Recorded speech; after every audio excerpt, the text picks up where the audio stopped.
Ang kwento ay nagsisimula sa isang piling unit ng militar ng imperyo na pinamumunuan ng isang general ng digmaan na nagngangalang Sukan. Siya ay nasa isang mapanganib na misyon upang iligtas ang emperador na dinukot ng mga rebelde. Dahil sa matalas na pamumuno at walang kapintasang koordinasyon ni Sukan, ang misyon ay nagtagumpay ng eksakto ayon sa plano. Nagpapasalamat sa kaligtasan, inalok ng emperador si Sukan ng isang makapangyarihang posisyon bilang gobernador ng lalawigan ng Hongqin. Ngunit tinanggihan ito ni Sukan ng walang pag-aalinlangan. Nakikita niya napakabigat ng responsibilidad, at higit sa lahat, wala siyang interes sa politika. Ang gusto lang niya ay isang simpleng buhay na malaya sa kapangyarihan at ambisyon. Pagkatapos umalis sa palasyo, nakilala ni Sukhan ang kanyang bayaw na si Yuan Li. Si Yuan Li ay lubos na bihasa sa martial arts, bagamat kilala siya sa kanyang mainit ng ulo. Sa halip na tanggapin mismo ang posisyon bilang gobernador, binigyan ni Sukhan ng pagkakataon si Yuan Li. Naniniwala siyang masangkop si Yuan Li para sa papel na ito. Kasabay nito, umaasa si Sukan na mamuhay ng mapayapa kasama ang kanyang asawang si Xiaoying, na nakababatang kapatid ni Yuan Li at magtayo ng paaralan ng martial arts na maaaring makinabang ang iba. 5 taon matapos magretiro mula sa militar, nabubuhay si Sukan sa buhay na kanyang pinangarap. Siya ang namamahala sa isang Wuhu Academy sa tulong ng kanyang ama na si Wan Kan, na nangangasiwa sa paaralan. Sina Sukan, Xiaoying, at ang kanilang batang anak na si Kung Li, ay masayang namumuhay ng magkasama, napapaligiran ng mga estudyante at disiplina ng martial arts. Isang araw habang tinatanggap ni Sukan ang mga bagong estudyante sa akademya, biglang dumating si Yuan Li. Dumating siya upang makita ang kanyang kapatid na babae at pamangkin. Noong una, nagulat si Wan Kan, ngunit kalaunan ay binati niya ito ng mainit. Si Yuan Li na ngayon ang gobernador. Ang kanyang anyo ay nagbago sa paglipas ng mga taon. Ang kanyang balat ay mapatla at halos walang buhay kumpara sa dati. Sa pagbisita, muling humingi ng tawad si Wan Kan sa pagpatay sa ama ni Yuan Li ilang taon na ang nakalilipas. Hiniling niya rito na bitawan ang daan. Noong unang panahon, sina Wan Kan at Yuan Li ay nagsanay sa ilalim ng iisang guro. Ngunit ang ama ni Yuan Li ay natupok ng isang ipinagbabawal na pamamaraan na kilala bilang ang 5 kamaon na may lason. Ang kapangyarihan ay gumawa sa kanya na maging isang taong malupit at walang awa. Upang matigil ang pagkawasak, napilitan si Wan Kan na patayin siya. Sa halip na matuto mula sa kapalaran ng kanyang ama, isiniwalat ni Yuan Li na naperpekto niya mismo ang 5 kamaon na may lason. Nagiging malinaw na nagtatanim siya ng matinding puot sa loob ng mga taong ito. Walang pag-aalinlangan, pinatay niya si Wan Kan sa harap ng lahat. Di nagtagal, dinakip ng kanyang mga tauhan sina Xiaoying at ang batang si Kung Li habang sinusubukan nilang tumakas. Sa isang nakakagulat na sandali, biglang pinutol ni Yuan Li ang kamay ng isa sa kanyang mga tauhan dahil sa pangahas na hawakan ang kanyang minamahal na kapatid. Di nagtagal, sa wakas ay nakauwi na si Sukkan para lamang salubungin ng isang bangungot. Ang kanyang pamilya ay pinatay, kasama ang kanyang minamahal na ama. Bago pa man niya maproseso ang pagkabigla, 2 kambal na mamamatay tao na ipinadala ni Yuan Li, ang sumalakay sa kanya sa lugar. Isang matinding labanan ang sumiklab. Nagawa ni Sukan na manatili sa kanyang posisyon, at nang mapagtanto ng kambal na hindi nila matatalo siya, umatras sila. Sa ibang lugar, nakatayo si Yuan Li sa tabi ng isang rumaragasang ilog, ikinalat ang abo ng kanyang ama sa na nakikita niyang huling hakbang ng pagtatapos siyang ipaghiganti. Di nagtagal, dumating ang kambal ng mga mamamatay tao upang iulat ang kanilang pagkabigo. Nang mapagtanto na wala sa kanyang mga tauhan ang may kakayahang pumatay kay Sukan, nagpasya si Yuan Li na siya na lang ang humawak nito. Ang 2 dating magkapatid ay nagharap sa isa't isa sa isang brutal na tunggalian sa mataas na antas ng martial arts. Sa gitna ng laban, pinunit ni Yuan Li ang kanyang damit, at ibinuka ang mga itim na ginto na mga platong tinahi sa kanyang katawan, na siyang hindi tinatablan ng mga matalim na sandata. Ngunit si Sukan ay naabot na ang isang pambihirang antas ng kasanayan. Kahit na walang gamit, higit pa sa kakayahang magpakawalan ng mapaminsalang mga suntok. Pagkatapos ay pinakawalan ni Yuan Li ang ipinagbabawal na 5 poison fist. Ang teknik ay nakamamatay, kahit ang pinakamaliit na hawak ay maaaring magdulot ng nakamamatay na lason sa katawan ng kalaban. Sa panahon ng sagupaan, nagawa ni Yuan Li na hawakan ang kamay ni Sukan at pilit na ipasok ang lason sa kanya. Nang malapit na siyang patayin ni Yuan Li, si Kung Li ay itinapon ang sarili sa harap ng kanyang ama. Sa isang iglap, huminto si Yuan Li, ngunit hindi nagtagal ang awa. Sa halip, itinapon niya si Sukan sa ilog, balak na hayaan siya na malunod. Dahil ayaw niyang mawala ang kanyang asawa, tumalon si Xiaoying sa rumaragasang tubig hahabol sa kanya. Dahil sa swerte, nagawa nilang kumapit sa isang pirasong kahoy malapit sa pampang ng ilog at nakaligtas. Dahil sa matibay na determinasyon, hinailan ni Xiaoying ang kanyang nanghihinang asawa paakyat sa isang matarik na bangin kung saan nakasalubong nila ang isang nag-iisang manggagamot sa bundok na nagngangalang Dr. Yu. Si Dr. Yu, isang bihasang acupuncturist na nanirahan ng nakahiwalay sa loob ng maraming taon, ay ginagamot si Sukan gamit ang kanyang mga karayom. Nagawa niyang alisin ang kalahati ng lason sa katawan nito, kahit na malala ang pinsala. Sa loob ng halos 3 taon, sina Sukan at Xiaoying ay nanatili sa mga bundok, naghihintay sa unti-unting pagbabalik ng kanyang lakas. Sa panahong iyon, ang kanilang anak na si Kung Li ay pinalaki ng kanyang tiyuhin na si Yuan Li. Siya ay pinapante sa paaralan at inalagaan, na nagbigay kina Sukan at Xiaoying ng kaunting kapayapaan ng isip, kahit papaano. Sa mga kabundukan, walang humpay na nagsasanay si Sukan, itinutulak ang kanyang katawan araw-araw sa pag-asang mabawi ang kanyang dating lakas. Lahat ng ginagawa niya ay para sa isang layunin, na balang araw maligtas ang kanyang anak mula sa pagkakahawak. Samantala, patuloy na pinupino ni Yuan Li ang 5 kamao na may lason. Ang mga lason na ginagamit niya ay nagmumula sa mga nakamamatay na nilalang tulad ng mga alakdan at gagamba. Upang masubukan ang kanyang pamamaraan, hindi siya gumagamit ng mga bagay o mga hayop. Gumagamit siya ng mga totoong tao, ang kanyang sariling mga nasasakupan, bilang mga buhay na paksa sa pagsubok. At sa isang nakakagambalang gawa ng baluktot na pagmamahal, ikinulong ni Yuan Li si Kung Li para maiwasan ang pagtakas. Sa kanyang isipan, pinoprotektahan niya ang tanging pamilyang natitira sa kanya. Ngunit ang kanyang mga pamamaraan ay malupit, at ang bata ay labis na nagdurusa sa ilalim ng kanyang kontrol. Isang araw habang may sensinang nagsasanay sa mga kabundukan, biglang nakatagpo ni Sukan ang 2 mahiwagang martial artist na tila na master na ang sining ng kagaanan na kasanayan. Dahil sa pagiging interesado, hinabol niya sila. Pagkatapos ay may kakaibang nangyari. Maging ito man ay katotohanan o guni-guni, natagpuan niya ang kanyang sarili sa isang lugar na walang lohikal na kahulugan. Doon siya ay hinamon ng isang tinatawag na Diyos na Wuo, isang figure na nagsasabing susubok siya at muling buuin ang kanyang kumpiyansa. Pag-uwi ni Sukan, siya ay lubos na bagbog at may mga pasa. Ikinwento ni Xiaoying ang tungkol sa 2 Panginoon at ang kakaibang lugar na kanyang binisita. Nang makita ang mga sugat na bumabalot sa kanyang katawan, naniniwala siyang may nangyari. Nang gabing iyon, si Dr. Yu ay nagsagawa ng kanyang regular na pagbisita upang suriin siya. Dahil sa mga dekada ng karanasan, mabilis niyang naramdaman na may mali, hindi lamang sa pisikal, kundi sa pag-iisip. Gayunpaman, iginiit ni Sukan na siya ay lubos na maayos at nagpatuloy sa paglalarawan ng kanyang pakikipagtagpo sa mga misteryosong Panginoon. Pagkatapos magpahinga si Sukan, nakausap ni Dr. Yu ng pribado si Xiaoying. Ipinaliwanag niya na ang tibok ng puso nito ay hindi regular at ang kanyang kalagayan sa pag-iisip ay hindi matatag. Higit sa lahat, sinabi niya sa kanya ang katotohanan. Walang ibang nakatira sa bundok na iyon maliban sa kanilang 3 sa kanila. Anuman ang pinaniniwalaan ni Sukan na nakita niya ay halos tiyak na isang ilusyon na nilikha sa sarili niyang isipan. Kinabukasan, bumalik si Sukan sa bundok, determinadong ipagpatuloy ang pagsasanay kasama ang Diyos ng Wuo. Kakatwa, ang kanyang mga kakayahan ay nagsimulang umunlad. Nabalisa sa babala ni Dr. Yu, palihim na sinundan siya ni Xiaoying. Ang kanyang natuklasan ay some iris sa kanyang puso. Walang Diyos ng Wuo. Si Sukan ay matagal nang nakikipaglaban sa kanyang sarili sa proseso, at nasugatan ang sarili niyang katawan sa proseso. Pag-uwi niya, kinumpronte siya nito tungkol sa kanyang kalagayan sa pag-iisip, ngunit ayaw tanggapin ni Sukan. Tunay siyang naniniwala na totoo ang kanyang nararanasan. Kinabukasan, muli siyang bumalik upang magsanay kasama ang figurang umiiral sa kanyang imahinasyon lamang. Mahalaga na maunawaan na ang mga pangitaing ito ay hindi ipinanganak mula sa stress o depresyon. Ang mga ito ay nagmula sa kanyang subconscious na nagtutulak sa kanya upang mabawi ang kumpiyansang dating taglay niya bilang isang dakilang mandirigma. Para kay Xiaoying, ang pagtanto ay nakapanlulumo. Sa halip na maniwala na balang araw ay ililigtas ng kanyang asawa ang kanilang anak, nagsimula siyang mawala ng pag-asa na ang kanilang pamilya ay mabubuo muli. Sa halip na umasa sa isang lalaking tila nawawalan ng katinoan, gumawa siya ng isang masakit na desisyon. Umalis siya papunta sa lungsod ng mag-isa, determinadong iligtas ang kanilang anak mula sa kanyang kapatid at umalis ng mag-isa sa kanyang sarili.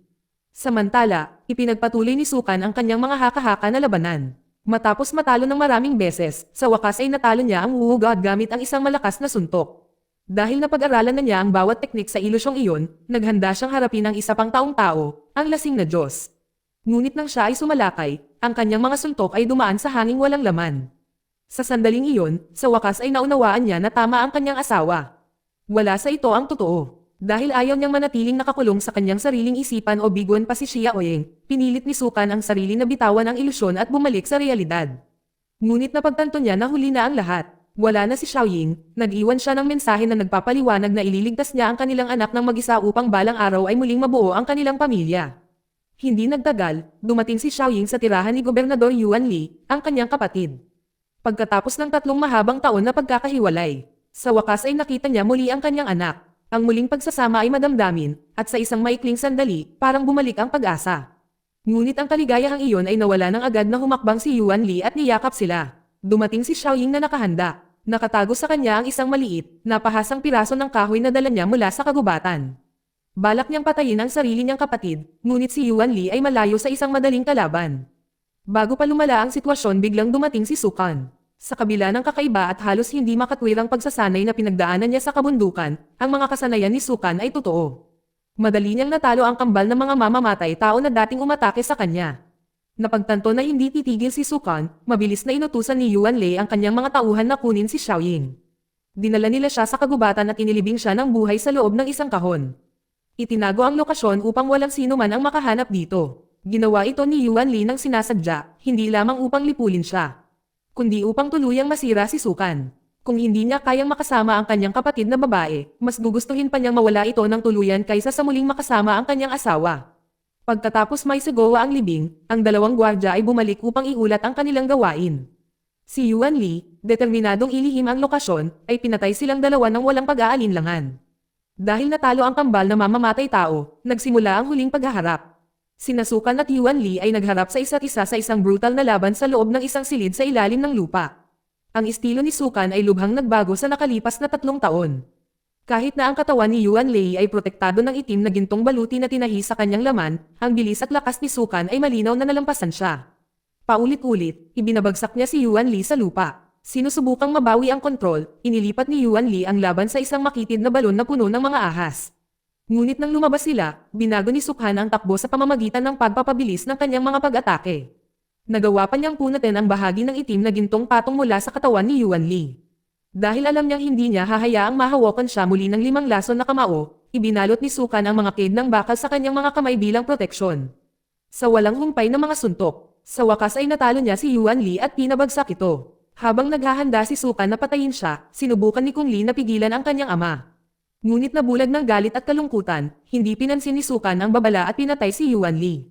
Pagkatapos nitong gawin iyon ay saka lamang isiniwalat ni Kung Li ang katotohanan. Si Yuan Li lamang ang taong nakaalam kung saan inilibing si Xiaoying. Ngayon wala na ang kaalamang iyon magpakailanman. Sa kanilang paglabas, isa sa mga lalaking naglibing kay Xiaoying ang sumubok na aminin ang lokasyon ng kagubatan, ngunit namatay siya bago isiniwalat ang eksaktong lugar. Nagmadali sina Sukan at ang kanyang anak na hukayin ang lupa, ngunit huli na sila. Si Xiaoying ay nasa-akal na. Ang bigat ng sandaling iyon ay nagiging isang bagay na hindi kailanman takasan ni Sukan. Ang panghihinayang ay nananatili sa kaibuturan niya, alam niyang ang kanyang galit ang nagdulot sa kanya ng tanging pagkakataon upang mailigtas ang babaeng kanyang minamahal. Pagkalipas ng 1 taon, habang ang mga bansang kanluranin ay nagsisimulang pumasok sa China at nagdadala ng mga bagong impluensya, si Sukan ay hindi na ang dating mapagmataas na mandirigma. Siya ay gumala sa mga kalye kasama ang kanyang anak, nilunod ang sarili sa alak. Dahil hindi makayanan ang pagkawala ni Xiaoying, ang kalungkutan ay nagdulot sa kanya ng kawalan. Kahit na si Kung Li ay gumastos ng kanilang huling pera sa pagkain para sa kanilang dalawa, si Sukan, na naliligaw sa kanyang lasing na ulap, ay kinakain ang lahat ng mag-isa nang hindi nag-iiwan ng kahit isang kagat para sa kanyang anak. Isang araw, isang kaguluhan ang sumiklab sa isang maliit na tavern. Isang respetadong opisyal ng gobyerno na nagngangalang Zi ang pumasok. Si Zi ang pinuno ng Chinese Wu Federation, isang lalaking lubos na nagmamahal sa martial arts ng kanyang tinubuang bayan. Nasangkot siya sa isang mainit na pagtatalo sa ilang mga taga-kanluran na patuloy na kinutya ang mga Chinong Wu dahil sa pagkatalo sa mga pampublikong laban sa arena. Habang naghahanda si Zi para umalis, napansin niya sina Sukan at Kung Li na mukhang gutom at pagod na pagod. Dahil sa kabaitan, binigyan niya sila ng pera, umaasa na sapat ito para mapakain silang pareho. Ngunit sa halip na bumili ng pagkain, si Sukan ay dumiretso sa isang bar at inubos ito sa alak. Sa kanyang halos walang malay na estado, hindi sinasadyang nahuli niya ang maling bar ice ng alak na humantong sa isang away sa may-ari ng bar. Sa gitna ng kaguluhan, may muling nagising sa loob ni Sukan. Ang kanyang subconscious ay nagbabalik ng imahe ng Diyos ng Wu, ngunit sa pagkakataong ito, ang figure ay lumitaw ng iba. Nagbago ito bilang lasing na Diyos at sinimulan siyang gabayan sa pamamagitan ng isang bagong hanay ng mga paggalaw na kilala bilang lasing na kamao. Di nagtagal, si Sukan ay likas na nakabisado ang hindi mahuhulaan na estilo na ito. Tumawag ang may-ari ng tavern para asikasuhin ang gulo. Nagdumating si Zi, siya ay natigilan. Ang maruming pulubi na nagdudulot ng gulo ay walang iba kundi ang kanyang dating general, ang mismong taong dati niyang pinaglangkuran ng tapat sa militar. Kalaunan, sa loob ng isang maliit na kubo, ipinaliwanag ni Zi ang kalagayan ng mundo ng martial arts. Ang mga mandirigmang kanluranin ay pumapatay ng mga Panginoong Chino sa mga malupit na laban sa arena. Kinabukasan, plano ni Z na pumasok mismo sa arena upang patunayan ang lakas ng Chinese Wuo. Hinimok niya si Sukan na tumigil sa pag-inom at alagaan ang kanyang anak. Ngunit si Sukan, sa paniniwalang hindi na siya karapat-dapat maging isang ama, ay hiniling kay Z na kunin si Kung Lee sa halip. Tumanggi si Kung Lee na iwan ang kanyang ama. Pinili niyang manatili kahit gaano pa kalungkot si Sukan. Kinabukasan, nagising si Sukhan upang makakita ng isang sulat mula sa kanyang anak. Sa loob nito, ipinahayag ni Kung Lee ang kanyang pagmamahal at nangakong aalagaan ang kanyang ama. Habang binabasa ang mga salitang iyon habang sa wakas ay matino, si Sukhan ay lubos na naantig. Sa unang pagkakataon sa loob ng matagal na panahon, bumalik siya. Nagpa siya siyang dumalo sa laban ni Z tulad ng nais ng kanyang anak. Sa organisadong arena sa kanluran, halatang nakahinga ng maluwag si Z nang makita si Sukhan sa mga manunood. Sinubukan ng mga gwardya na alisin siya dahil sa kanyang hitsura, ngunit pumasok si Z at binigyan siya ng maayos na damit upang manatili siya. Habang naghahanda si Z para sa kanyang laban, isang mandirigmang kanluranin ang brutal na pumatay sa isang Chinese martial artist sa ring ng halos walang mga patakaran na pumipigil sa kanya. Samantala, casual na ininom ni Sukhan ang libreng alak na ibinigay sa venue. Pinapanood si Z na naghahanda na sumabak sa isang labanan. Nang sa wakas ay dumating ang sandali, pumasok si Z sa arena upang harapin ang isang matangkad na mandirigmang kanluranin na mukhang halos imposibleng talunin. Gayunpaman, dala ni Z ang kanyang sarili ng may kumpiyansa. Ang kanyang pundasyon sa Wuo, na binuo noong mga taon niya sa militar at pinino sa paglipas ng panahon, ay nagbibigay sa kanya ng tiwala sa kanyang mga kakayahan. Ngunit ang kalaban na ito ay hindi ordinaryong mandirigma. Sa pagsisimula ng laban, mabilis na naging malinaw na maliit siya ni Z. Ang Western fighter ay dinaig siya ng brutal puwersa na nag-iwan kay Z na bagbog at walang magawa. Nang makita ang kaibigan ng kanyang ama na malapit ng patayin, ang batang si Kung Lee ay biglang tumakbo sa arena upang pigilan ito. Sa isang iglap, siya ay hinawakan at muntik na matamba. Doon na nagising si Sukhan. Walang pag-aalinlangan, tumalon siya sa ring. Sa isang tumpak na tama sa gilid ng ulo ng mandirigma, ang malaking kalaban ay biglang bumagsak. Habang lumingon si Sukhan para umalis, isa pang mandirigma ang hamarang sa kanyang daan. Pagkatapos ay isa pa ang sumali. Di nagtagal ay napilitan siyang harapin ng dalawang malalaking kalabang sabay-sabay. Dito na tunay na nabuhay ang lasing na kamao. Sa hindi inaasahang paggalaw ngunit umuugoy at sumusuray-suray sa mapanlinlang na ritmo, tinalo sila ni Sukhan pareho sa kamanghamanghang paraan. Umiyak ang mga tao at nakita ng mga tagapag-organisa ang isang pagkakataon para sa mas maraming palabas. Sila ay nagpadala ng mas maraming mandirigmang kanluranin ng paisa-isa-isa. Kahit para sa isang taong kasing husay ni Sukhan, ang patuloy na pag-atake ay nagsimulang magdulot ng pinsala. Siya ay napagod, ang kanyang katawan ay puno ng mga pasa, ngunit tumatanggi siyang matamba. Nang mapagtanto na sila ay nakikipag-ugnayan sa isang mapanganib na tao, ang mga tagapag-organisa ay nagturok sa isa sa kanilang mga mandirigma ng espesyal na gamot na pampawala ng sakit, na lalong nagpapahirap sa susunod na kalaban. Ang labanan ay lalong tumindi at ang lakas ni Sukhan ay nagsimulang hangina. Sa kanyang huling mga sandali ng pagkapagod, nakita ni Sukhan si Kung Lee na umiiyak, nagmamakaawa na itigil ang laban. Naaalala niya ang bawat pagkabigo bilang isang ama, bawat sandaling binaygo niya ang kanyang anak. Sa pagkakataong ito, tumanggi siyang bigon itong muli. Tinipon ang huling lakas niya, pinakawalan ni Sukhan ang lahat ng natitira sa kanya. Sa isang huling pag-agos ng lakas, pinabagsak niya ang kanyang kalaban at tinapos ang laban. Habang nakatayo siya sa arena, ang mga tao ay sumabog. Sa sandaling iyon, ang lasing na lasing ay muling naging bayani. Mula sa araw na iyon, si Sukhan ay naaalala bilang isang tunay na alamat, ang Panginoong lumikha ng lasing na kamao. Isang estilo na mananatiling buhay sa kasaysayan. Dito nagtatapos ang kwento. Salamat sa panonood kaibigan.